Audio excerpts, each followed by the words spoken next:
Fala galera, Robson Lima aqui com mais essa vlog. Hoje nós vamos falar do Darcy Ribeiro, ou melhor dizendo, nós vamos falar de um pedaço de um livro dele, tá?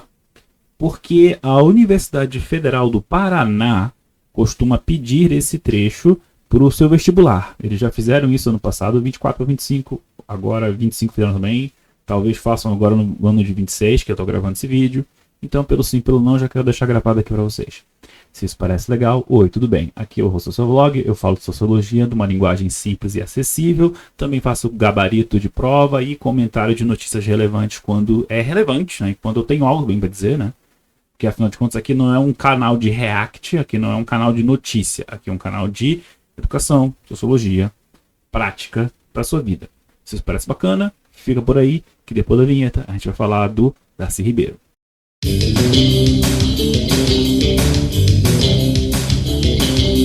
O que a UFPR pede para o vestibular, ou pelo menos o que ela andou pedindo nos últimos vestibulares, é a parte 3 do livro, que se chama O Processo Sociocultural. O Povo Brasileiro, Formação e Sentido do Brasil é o livro todo, tá?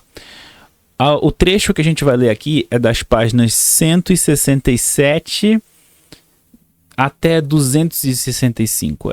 É um trecho comprido, tá? Não é um trecho pequeno, é por isso que eu estou fazendo uma resumo aqui, né, das ideias que o Darcy Ribeiro está trazendo para a gente. O argumento principal do Darcy Ribeiro é o seguinte, gente. Ele não vai dizer para você que o Brasil é democracia racial. Tá? Ele, na verdade, vai se colocar contra essa ideia, tá bom?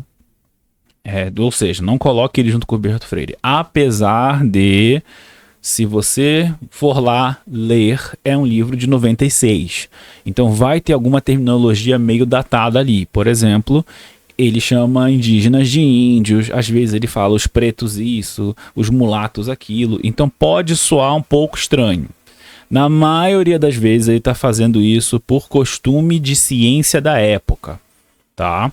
Assim como Florestan Fernandes, apesar de ser negro, falava sempre em o problema do negro, né? Como se ele não fosse.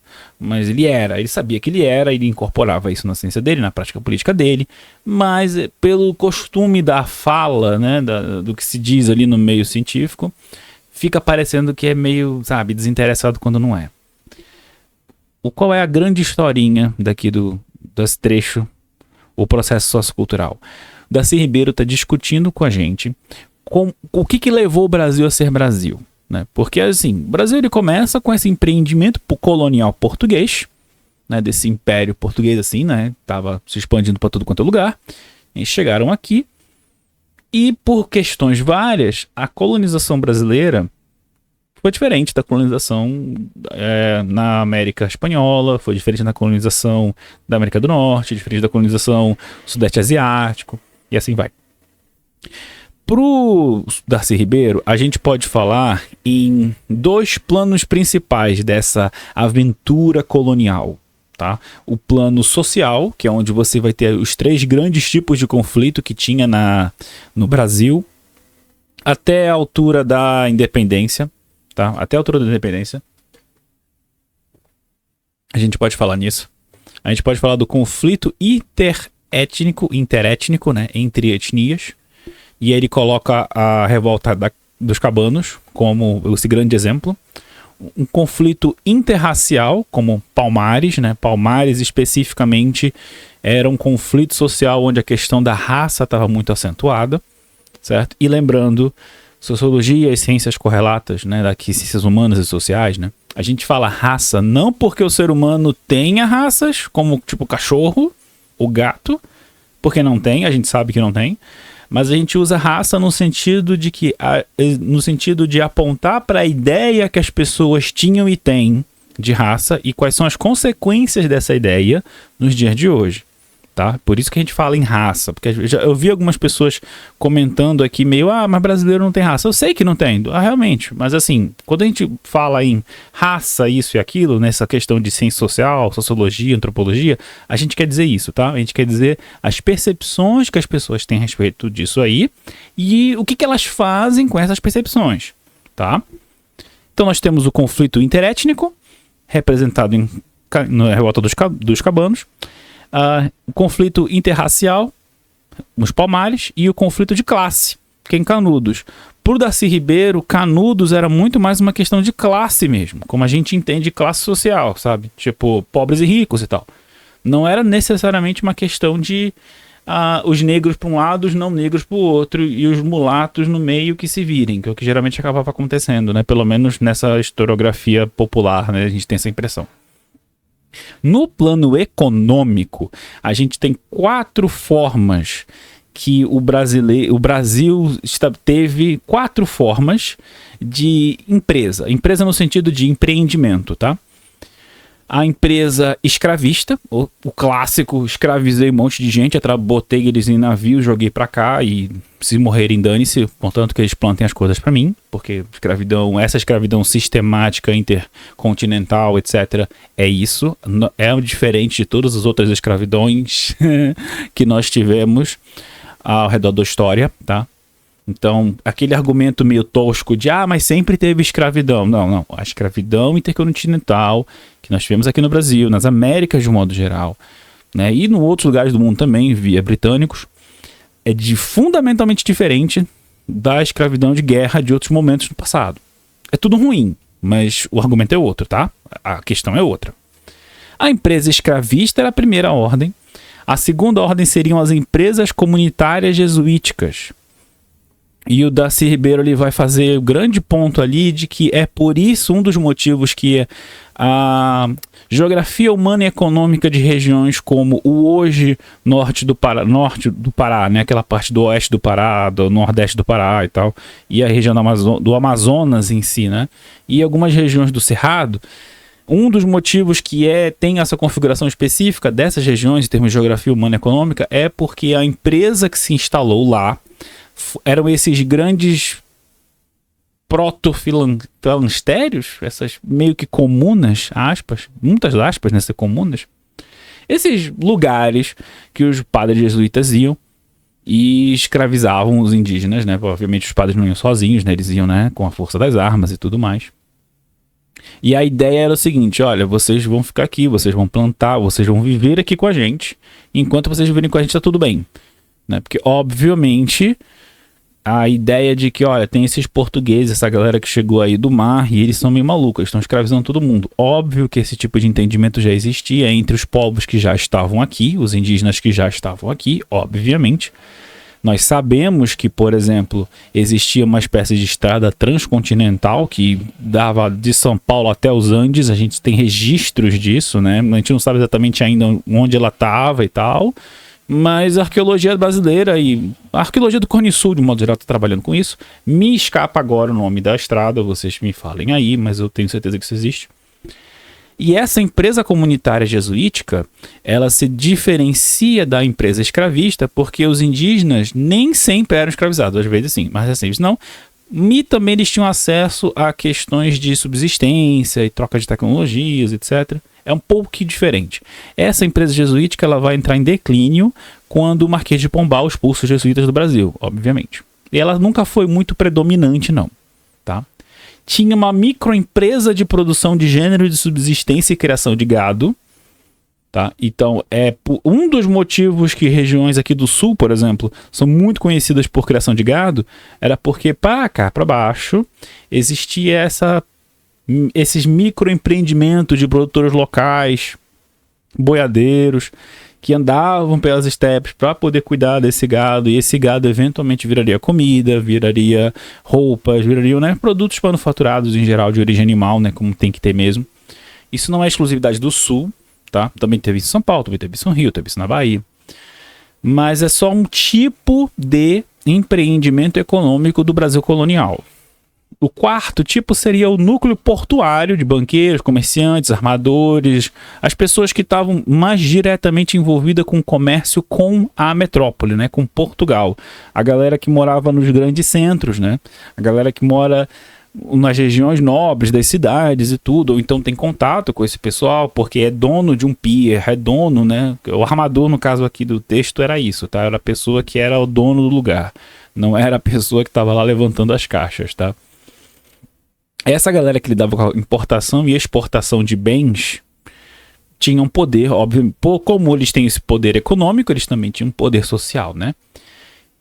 Mas qual era? Mas isso é uma estrutura básica do Brasil colonial com uma contraparte.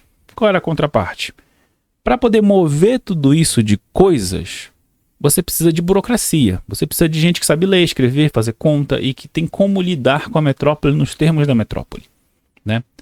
Então é daí que você vai ter a burocracia civil de funcionários governamentais e a burocracia militar para defender esses portos, defender essas mercadorias dos ataques de piratas, defender de ladrões e bandidagem, coisas do gênero. Então você meio que acaba tendo essa junção do poder militar com o poder burguês, né, para falar em termos mais marxistas. O Darcy Ribeiro não usa o termo burguês, até onde eu me lembre. Isso sou eu dizendo. Ele usa mais o termo burocracia civil de funcionários mesmo. Um dos grandes motivos, o Darcy Ribeiro vai argumentar, que a construção do que é a República do Brasil acaba passando meio que por cima do povo, vamos dizer assim, é porque essa classe dominante empresarial, burocrático-eclesiástica, lembra, eu falei dos jesuítas lá atrás, atuou também como uma reitora, ou seja, governante, do processo de formação do povo brasileiro. Eles reduzem o que seria o povo brasileiro como uma entidade cívica, né, política, ao que esses caras que servem a gente, a mão de obra servil. Eu estou fazendo uma paráfrase da página 178, tá? O objetivo nunca foi criar um povo autônomo. Isso nos diferencia, segundo Darcy, da colonização das Américas, da América de cima, do norte, né? Porque lá em cima o objetivo era ter uma autonomia, porque a ideia era fazer essas cidades onde se criaria e exportaria coisas de valor, como peles, minerais, etc. Essa que era a grande lance da colonização das Américas do Norte, tá? De onde hoje de onde vai ser eventualmente as 13 colônias, né? Que é a costa leste dos Estados Unidos e parte do Canadá. A ideia sempre foi fazer exatamente o que os portugueses fizeram aqui, porque o modelo era esse: chegar, conseguir as riquezas e ir embora. Acontece que aqui acabou não acontecendo isso por vários motivos. Um deles, o próprio perfil das pessoas que vieram aqui. Então, como o objetivo não é formar um povo autônomo, você acaba tendo uma pequena questão em termos de formar o povo brasileiro. Porque quem é o brasileiro que está se formando aqui? São esses pequenos, essa pequena casta quase de gente que tem poder econômico, poder político, e todo o resto das pessoas embaixo. Todos os escravizados, todos os indígenas escravizados, todos os negros escravizados, todos os brancos pobres, todos os mulatos, todo mundo largado ali. Um dos motivos também que aqui no Brasil a gente acabou tendo essa construção diferente do que é ser branco e ser negro, ao contrário dos Estados Unidos, e sim, isso sou eu falando mal da Beatriz Bueno de novo. Um dos motivos da nossa construção de raça ser diferente da construção de raça dos Estados Unidos é que os objetivos da elite que estava nos governando na época colonial até o estabelecimento da República, e o Darcy Ribeiro vai argumentar de certa forma até hoje, era um objetivo de embranquecimento, que é racismo, tá? É uma ideologia racista. Eu não preciso explicar a ideia, que isso é uma ideologia racista, eu espero. Que através dessa mistura, que não nos enganemos, muitas vezes não foi consentida, senão todas as vezes não foi consentida, através dessa mistura nós embranqueceríamos o Brasil. E ao embranquecer o Brasil finalmente seria um país respeitável e decente. Você lê muito isso no final do século XIX, tá? Com Nina Ribeiro e com essa galera toda. Inclusive é um dos motivos pelos quais a ideia de democracia racial do Gilberto Freire ativou tanto neurônio. Tanta gente gostou. Porque era uma narrativa que era contra essa ideia de que o Brasil seria um país do atraso, do passado, e que louvava uma coisa que a intelectualidade do final do século XIX aqui no Brasil não gostava no Brasil, que era o fato da nossa... basicamente não existia um brasileiro que seja uma coisa só. O ser brasileiro acabou se tornando nesse pensamento a mistura em si. A ideia de que nós somos misturados acabou se tornando a brasilidade. Para o Darcy Ribeiro, essa construção cultural da brasilidade, da mistura, acaba servindo, por um lado, sim, como algo positivo, no sentido de que você, ao não ter o racismo explícito de um apartheid da África do Sul ou dos Estados Unidos da era Jim Crow, que o cara não pode nem beber o mesmo bebedouro, não pode sentar na mesma cadeira, etc. Você não tem isso, né? Então, isso já é um que bom, né? Por um outro lado, esse suposto lado positivo acaba sendo apagado pelo fato de que essa ideologia de embranquecimento, lembra? Ela acaba sendo a escada social que a pessoa usa para deixar de ser negra, né? A pessoa negra, para poder ter sucesso, para poder ter poder, para poder ter dinheiro, ela tem que, de certa forma, negar a sua própria negritude. Isso foi por muito tempo assim no Brasil, né? Esse livro aqui é de 93, então, mesmo em 93, essas ideias eram novas, então elas tinham que ser defendidas, e eu quero recomendar muitíssimo toda essa terceira parte do processo sociocultural do livro, tá? Especialmente para a galera que acha que toda essa questão de o que é ser negro, o que é ser pardo, o que é ser branco começou ontem, começou no TikTok, e não foi assim, tá?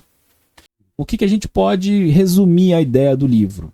A ideia que o Darcy Ribeiro está trazendo para a gente é que o processo de construção do que é ser uma nação, ele passa por um conflito entre grupos culturais distintos, que a gente pode dizer que são os brancos, os negros e os indígenas, e ao invés de ser a democracia racial que o Gilberto Freire e outras pessoas que estavam bebendo dessa fonte queriam, era na realidade um conflito cultural que sim pode até ter tido questões positivas para alguns momentos, em alguns grupos, em algumas pessoas.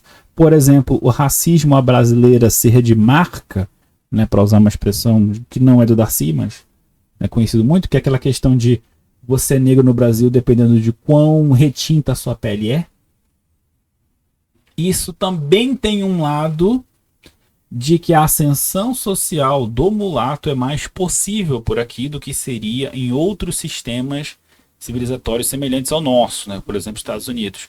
Dito isso, o próprio Darcy Ribeiro é o primeiro que vai reconhecer que isso não necessariamente é uma coisa boa, como ele mesmo vai colocar o mulato no caso aqui que ele quer dizer é o pardo, que a gente chamaria de pardo hoje, tá?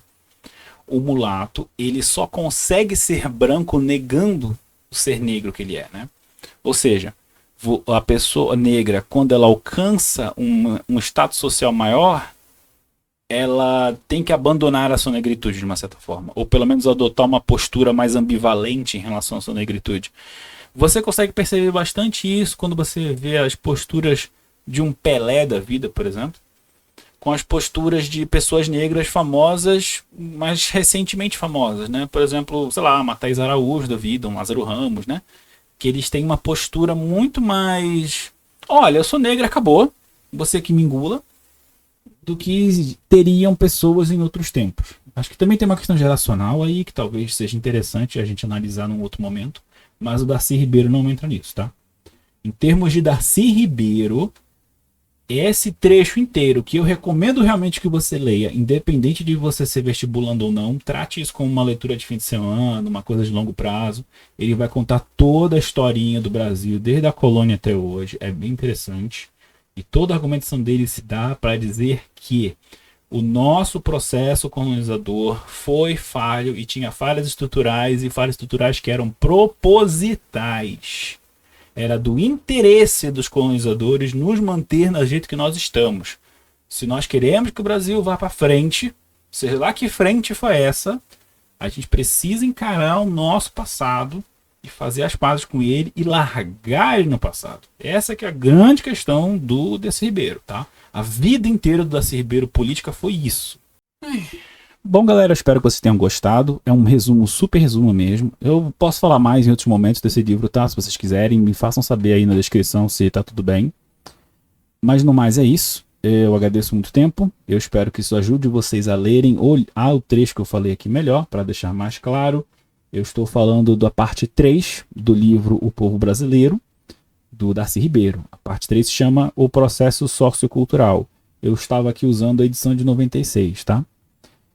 E eu fiz isso porque o vestibular da Universidade Federal do Paraná pediu essas leituras para sua prova de Sociologia.